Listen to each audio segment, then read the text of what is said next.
Happy birthday Hasi. Thank you. তুই তো পুরো কফি শপ বুক করে ফেলেছিস, এত আয়োজন, কি ব্যাপার লটারি পেয়েছিস নাকি? তুই না বড্ড বোকা। হাসি ড্যাড বিদেশে থাকে, বিজনেসম্যান, ওর কাছে এমন খরচা কিছুই না। হ্যাঁ জানিস, ড্যাড বলছিল 5 স্টারে অ্যারেঞ্জ করতে। আমি ভাবলাম কলেজের ফ্রেন্ডসদের নিয়ে এখানে সেলিব্রেশনটা করি। হ্যাঁ তুই ঠিকই করেছিস। কিন্তু সেলিম কোথায়? তোর হিরো না এলে তো কেক কাটা যাবে না।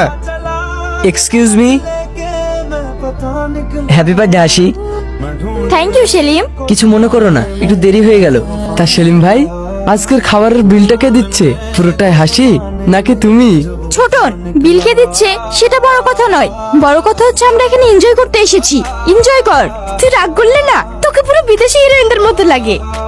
একদম রাশিয়ান হিরোইন। তার আগে একটা গ্রুপ সেলফি নিয়ে নি। হ্যাঁ বাবা একটু শোনো। হ্যাঁ আঙ্কেল, কিছু বলবেন? হ্যাঁ বাবা, আমার মেয়ে হাসি এই কলেজে পড়ে, ওকে একটু ডেকে দাও না। হাসি আমাদের কলেজে পড়ে, কিন্তু ও তো বলো ওর আব্বু বড় বিজনেসম্যান।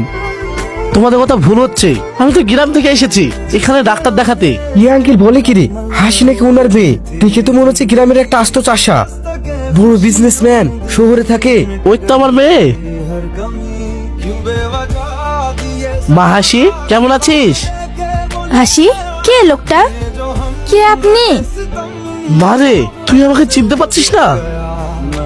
আরে আঙ্কেল আপনি, এটা আমাদের বাড়ির কাজের লোক।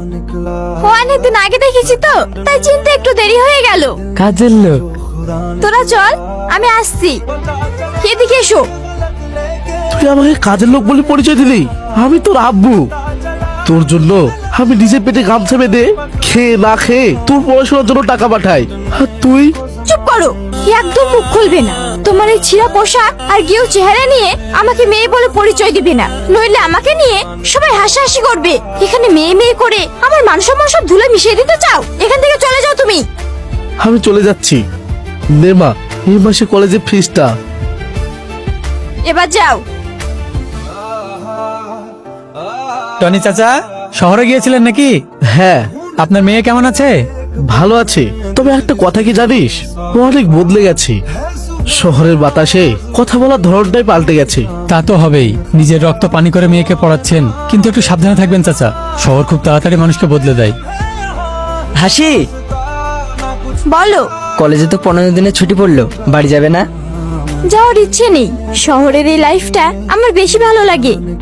তোমাকে একটা কথা বলার ছিল। বলো। অনেকদিন থেকে বলবো ভেবেছিলাম, কিন্তু বলতে পারিনি। আই লাভ ইউ হাসি।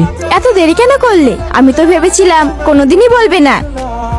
এখন তো বলেছে, এবার তুই হ্যাঁ বলে দে। হ্যাঁ, আই লাভ ইউ টু। তাহলে এই খুশিতে আমাদের সবাইকে রেস্টুরেন্টে খাওয়াতে হবে। হ্যাঁ তুই ঠিকই বলেছিস। আচ্ছা ঠিক আছে, খাওয়াবো।